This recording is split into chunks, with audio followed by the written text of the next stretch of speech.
तो दोस्तों, ये कहानी इनकी है। इनका नाम अनीता है। ये बहुत ही ज़्यादा आलसी और भुक्कड़ किस्म की लड़की थी। इन्हें कोई काम करना अच्छा नहीं लगता था, बस अच्छा लगता था तो पेट भर के खाना खाना। तो चलिए कहानी स्टार्ट करते हैं। अरे रमा, कहाँ गई? मेरा सुबह का खाना अभी तक क्यों नहीं लेकर आई हो? ला रही हूँ मेम साहब। अरे जल्दी आओ। ये लीजिए मेम साहब। अरे खाली समोसे लेके आई है, चटनी कौन लेकर आएगा? बस वही लेने जा रही हूँ मेम साहब। तुझे पता है ना, मुझे ज़्यादा इंतज़ार नहीं होता है जब मुझे भूख लगती है। जल्दी से लेकर आ। ये लीजिए मेम साहब। अपना मनपसंद खाने का मज़ा तो कुछ और ही है। बहुत ही ज़्यादा स्वादिष्ट है ये तो।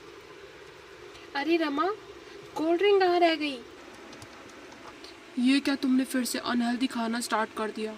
पता है ना पिछले महीने तुम्हारी कितनी तबीयत खराब हुई थी। सुबह सुबह कोल्ड ड्रिंक कौन पीता है? पीना ही है तो ग्रीन टी पियो। अरे स्वीटहार्ट, कुछ भी नहीं होता है। उसके बाद मैं जिम भी तो जाने वाली हूँ। अभी मेरी उम्र है, मुझे थोड़ा अच्छा खाने दो। क्यों मेरे खाने पे नज़र लगाते हो? अब खाना पीना पहले जैसा नहीं रहा है, और मैं तुम्हें 1000 बार पहले भी समझा चुका हूँ कि ये कचर पचर मत खाया करो। देखना एक दिन तुम बहुत पछताओगी। अच्छा ठीक है, कोल्ड ड्रिंक नहीं पी रही हूँ। अब मुझे समोसे तो खाने दो। ठीक है, आज खा लो, पर कल से ये मत खाना, और अपने लिए इसके बाद कुछ हेल्दी बनवा लेना दिन में। ओके स्वीटहार्ट, तुम ऑफिस जाओ। Bye bye. ये तो कुछ खाने भी नहीं देते। रमा, मेरे लिए खाना लेकर आ जाओ।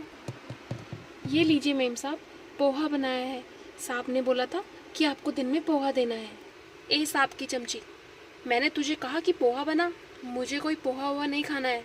जा मालपुए बना कर आ, और हाँ, जलेबियाँ भी बना दियो। और मुझे आज चाइनीज़ खाने का मन है, तो थोड़े नूडल्स भी बना दियो। अरे अब खड़ी क्या है, जा। जी जी जी मालकिन। आजकल की नौकरानियाँ भी कुछ ज़्यादा ही इन पे एटीट्यूड आ गया है। बड़ी आई थी सांप की चमची। पता नहीं आयुष को क्या हो गया है।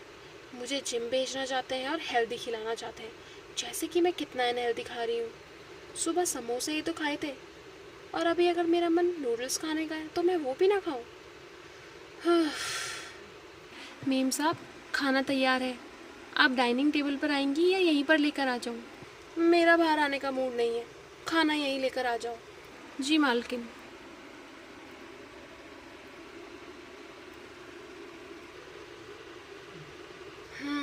मुंह में पानी आ गया। देखते ही देखते अनीता ने सारा का सारा खाना खा लिया। मेम साहब, आपका जिम का बैग तैयार कर दूं? साहब ने कहा था आपके लिए ओट्स बनाने हैं। आज मेरा जिम जाने का बिल्कुल मन नहीं है। मुझे बहुत नींद आ रही है, और अब मुझे डिस्टर्ब मत करियो। पर मेम साहब, साहब ने। अरे साहब की चमची, मेरा दिमाग मत खा और जा यहाँ से। जी मेम साहब। अब अनीता का सारा समय यूं ही जाने लगा। वो बेड पर बैठ के ही खाना खाती, सुबह शाम जंक फूड खाती, और जब उसका पति पूछता कि तुम जिम गई थी, तो वो उससे झूठ कह देती कि हाँ मैं गई थी। ऐसे ही कई सारे दिन निकल गए, और धीरे धीरे अनीता का वजन बढ़ने लगा, क्योंकि वो दिन रात जंक फूड खाती रहती थी। तो अब इतना सारा खाना खाने के बाद अनीता की हालत कुछ ऐसे हो चुकी थी। उसने 20 किलो वजन बढ़ा लिया था, और वो अपनी इस हालत को देख के बहुत ज़्यादा उदास थी। दिन भर पलंग पर पड़ी रहती और रोती रहती। अनीता, अब रोने से क्या होगा? मुझसे तो तुम रोज झूठ कहती थी कि तुम जिम भी जाती हो और एक्सरसाइज भी करती हो। मैंने तुम्हें पहले ही कहा था कि तुम्हें जंक फूड नहीं खाना चाहिए। तुम पूरा दिन जंक फूड खाती रहती थी, कभी चाउमीन, कभी मैगी, तो कभी पिज्ज़ा। मैंने तुम्हें बहुत समझाया था कि तुम्हें ये सब खाना नहीं खाना चाहिए, पर तुमने मेरी एक भी नहीं सुनी। अब भुगतो।